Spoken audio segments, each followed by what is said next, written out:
kalau misalnya memang orang yang punya kewenangan buat ngelola tuh kadang-kadang juga sesuka hati mereka. Jadi ujung-ujungnya lahan gambut itu bukannya dimanfaatin malah jadi rusak.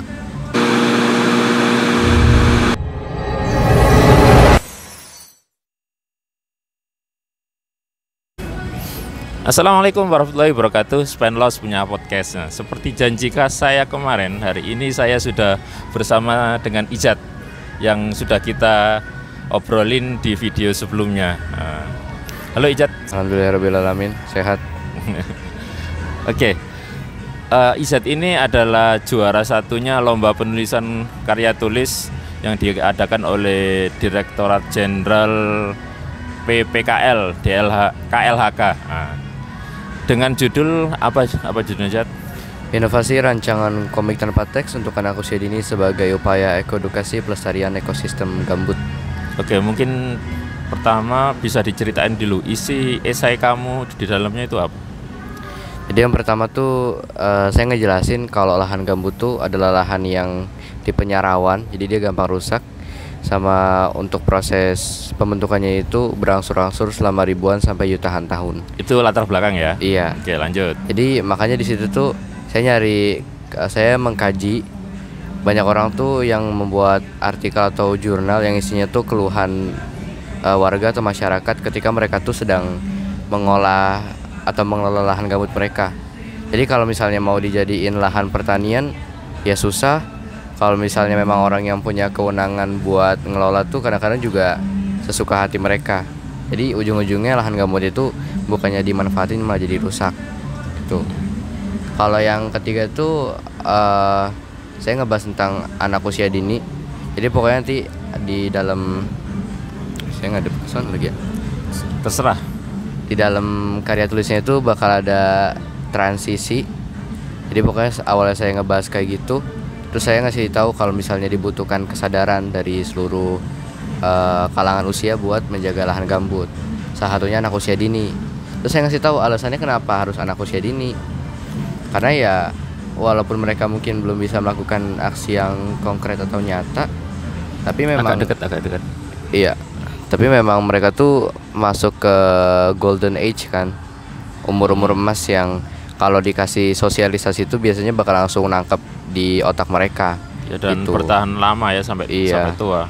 Cuman kalau misalnya edukasinya itu dalam bentuk tulisan atau semacam berita, mereka pasti nggak bakal tertarik. Dan yang kedua, nggak semuanya itu bisa semuanya itu punya kemampuan membaca. Memang belum saatnya ya anak usia dini untuk dipaksa membaca. Makanya paling enak tuh buat nyampein ke mereka lewat gambar. Tapi gambar itu nggak sekedar poster biasa, tapi gambar yang punya rangkaian cerita walaupun nggak ditulis kalimat atau teks, tapi masih bisa dipahamin kayak gitulah. Oke. Sama tahap-tahap pembuatannya sebetulnya. Oke, idenya seperti itu ya, dari prihatin tentang lahan gambut, terus ide untuk mengedukasi masyarakat sejak dini tentang lahan gambut itu. Pertanyaan saya, di Jakarta ada lahan gambut nggak sih? Di Jakarta itu ada, tapi sebetulnya nggak banyak sih. Oke. Jadi kamu waktu itu pakai survei ke lahan gambutnya enggak? Kalau saya nggak penelitian lapangan, cuman referensi banyak ambil dari lahan gambut di Kalimantan. Iya, ya itu kan kayaknya kalau sekarang yang masih banyak lahan gambutnya itu paling banyak Kalimantan. Iya. Memang ya. Yang sering kebakar juga itu. Oke, terus tadi di luar podcast ini saya sudah ngobrol sama Ijat, ternyata yang gambar itu temannya ya? Iya. Itu sekelas? Dulu pas kelas 8 sekelas, terus jadi temen deket banget kan. Makanya pas di kelas 9 saya minta bantuan dia. Sehari langsung jadi. Buset, sehari. Iya.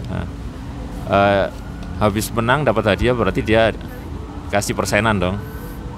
Iya, nggak cuma dia sih, nanti saya mah niatnya ada syukuran lah, insya Allah. Okay.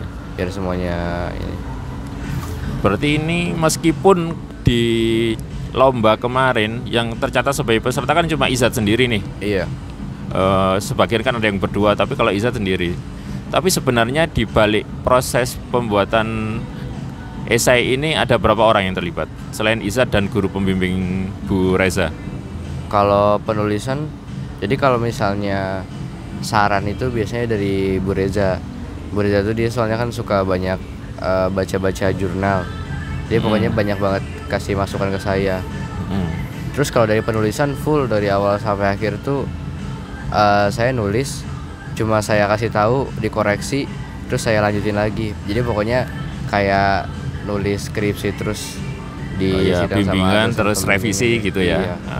Terus sampai terakhir saran dari Bu Reza juga buat nyari ilustrator. Jadi awalnya saya mikir saya bakal gambar sendiri, cuman disaranin ya udah. Gitu. Jadi akhirnya total saya sama guru pembimbing udah pasti, sama satu lagi teman saya. Cuman dia sama sekali nggak terlibat di penulisan ya. Iya. Soal pemikiran dia juga nggak ikut-ikut. Iya, dia pokoknya dia ngikutin apa yang saya bilang aja. Ya ilustrator bayaran lah istilahnya seperti itu. Enggak juga sih, pertemanan. Iya. Oke. Terus yang bikin saya tertarik juga itu di sekolahnya Ijat ini kan MTSN 32 itu ada mata pelajar yang namanya mata pelajaran riset. Tadi sebelum ini saya juga ngobrol-ngobrol sama Bu Reza dikit, ternyata Bu Reza itu aslinya itu guru pelajaran apa? Prakarya. Cuma latar belakang pendidikannya memang dia sempat S1 fisika atau apa tadi ya? Biasanya ke elektro. Oh, elektro, terus pindah ke apa sejarah. Terus S2 lagi fisika. Nah, jadi memang kayaknya segi keilmiahannya juga kuat ya. Iya. Bisa diceritakan mata pelajaran riset itu seperti apa sih? Karena di sekolah kami SMP Negeri 2 Sukodono belum ada itu. Kalau nggak salah di Jakarta tuh MTS cuma ada 2 yang punya mapel riset. Oh, jadi, berarti bukan semua sekolah juga ya di Jakarta? Enggak. Emang mapel riset tuh bisa dibilang baru dan masih dikit juga. MTSN 32 sama MTSN 13. Nah, itu isinya pelajarannya ngapain itu? Dia pokoknya tuh di sekolah saya tuh ada guru yang kayaknya seumuran bapak sih. Ya. Iya. Itu dia tuh juga ngebimbing kayak Bu Reza, cuman saya bukan anak yang dibimbing dia. Jadi dia ngebimbing anak lain. Itu pokoknya tiap di kelas tuh pelajaran yang dia kasih masih kaitan sama teknik penulisan yang pertama. Terus analisis data. Jadi kebanyakan soal latihan atau ulangan yang dikeluarin itu bener-bener full literasi. Dan itu pokoknya jawaban PG-nya isinya analisis. Terus materi yang paling susah menurut saya itu sampel. Apa itu? Sampelnya itu terutama sampel ini ya. Sampel berkaitan sama apa jenenge statistika itu tah? Iya, dan sampel ini kan bener-bener ngitung ya, kayak simple random sampling, terus disproportionate stratified random sampling. Berkaitan dengan pengumpulan data itu ya. Iya. Misalkan kita dalam sebuah masyarakat berapa ribu orang gitu. Jadi nggak cuma terkait sama cara kita nulis gimana, tapi emang mainan data kuantitatifnya itu bener-bener ditekenin sih. Oke. Itu mata pelajaran pilihan atau wajib? Itu wajib. Wajib semuanya wajib, ya. Tapi ada ekstrakurikulernya juga. Oh. Jadi ekstrakurikulernya itu khusus buat anak-anak yang emang mau ikut lomba kayak saya. Kalau nggak ikut ekskulnya, ya nggak bisa ikut lomba. Oh gitu. Yang ada di intrakurikuler untuk anak-anak tertentu dimantepin lagi di ekstra untuk lomba. Iya. Banyak nggak itu yang ikut? Di sekolah saya tuh riset begitu ditakuti. Jadi wajar. Iya. Jadi kalau pas pelajarannya aja udah pada gemeteran, apalagi mau disuruh ikut ekskul pada nggak mau. Ya bisa dibilang dari semua ekskul yang ada ya riset itu dikit banget yang paling daftar. Sepi. Iya. Agak. Ada berapa anak? Bisa dihitung jari? Bisa. Oh bisa. Jadi bentar. Gak usah dirinci lah ya, pokoknya gitu. Tapi meskipun gitu dari kelas 7, 8, 9 ada toh? Ada. Berarti kelanjutannya. Tapi memang nggak bertahan lama sih. Jadi setahun ngikut, bahkan udah juara, abis itu ya udah dia nggak ada kemauan lagi buat ngikut lomba gitu. Kalau Izat lihat adik-adik, Izat kan udah kelas 9 nih. Iya. Dari adik-adik kelas 8 dan kelas 7 kira-kira masih potensi itu melanjutkan prestasinya Izat? Waduh. Kalau yang saya lihat kemarin tuh saya sempat jadi mentor pas lagi mereka tes sih. Itu masih simple, cuman ngumpulin data-data yang penting doang. Jadi dari disediain artikel, habis itu mereka disuruh nentuin datanya, nanti bakal diparafrase buat sebagai referensi lah. Itu kadang-kadang mereka masih belum straight ke poin yang harusnya diambil. Jadi kadang-kadang mereka nggak fokus bahkan. Kekurangannya apa sih seringnya anak-anak baru ini? Karena kurang analisis sama pemikiran mereka tuh kurang tajam. Jadi kadang-kadang tuh masih meleset dari yang dituju tuh harusnya apa, mereka milihnya kemana. Saya berasa ngobrol sama peneliti ulung ini. Saya juga baru setahun sebenarnya. Oke. Terus ke depan Izat, kayaknya kemarin Izat udah lagi ngobrol-ngobrol tentang esai yang lain tuh sama Bu Reza. Itu sebenarnya ngebahas tentang teman saya sih.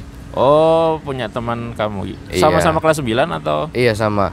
Jadi mereka tuh masih ada yang lanjut lomba. Jadi saya disuruh ngasih tips and trick lah gimana ininya. Soalnya kan sebetulnya kalau di sekolah saya tuh dibikin tim-timan, cuman ini lagi misah. Ini pas misahnya. Maksudnya lagi misah, lagi berantem atau emang dipisah supaya Bukan, bisa jadi mandiri? Saya dari awal tuh sendiri. Dia harusnya berdua teman saya tuh. Cuman akhirnya misah timnya sendiri. Nah jadi di situ pokoknya kalau nggak dari bimbingan guru saya agak susah. Makanya kenapa progresnya nggak jalan-jalan. Kalau didengar dari omongannya Izat tadi, kayaknya Izat memang tokoh sentral ya di situ. Di siswanya, maksud siswa ekstrakurikuler apa namanya, riset. Iya. Ketuanya. Kalau sentral ada ketua nggak sih? Nggak ada sih. Kalau tahun kemarin kayaknya ada, cuman tahun sekarang belum ada yang diangkat apa lupa ngangkat ya. Yang kemarin udah lulus. Udah. Itu zaman sebelum saya masuk itu. Ya itu mungkin maksudnya Izat dulu naik jadi ketua kayaknya. Kalau Izat pribadi, habis ini mau ada lomba lagi? Ada sih. Apa itu? Saya lupa namanya apa, cuman pokoknya lomba internasional sebetulnya. Bahasa Inggris berarti esainya? Iya. Temanya? Temanya harusnya kan sains ya. Cuma belum ada gambaran sih. Oh, masih baru baca pengumumannya, belum ada ide berarti? Belum. Karena itu emang masih agak lama. Jadi bahkan belum masuk ke kita buat nulis, belum, masih nentuin ide. Baru nyari ide berarti. Oke, terima kasih buat Izat. Sukses untuk lomba berikutnya. Amin. Semoga sukses juga buat kami. Tahun-tahun depan siapa tahu ketemu lagi. Iya. Oke, kita tutup dulu podcast kali ini. Terima kasih. Wassalamualaikum warahmatullahi wabarakatuh. Waalaikumsalam warahmatullahi wabarakatuh.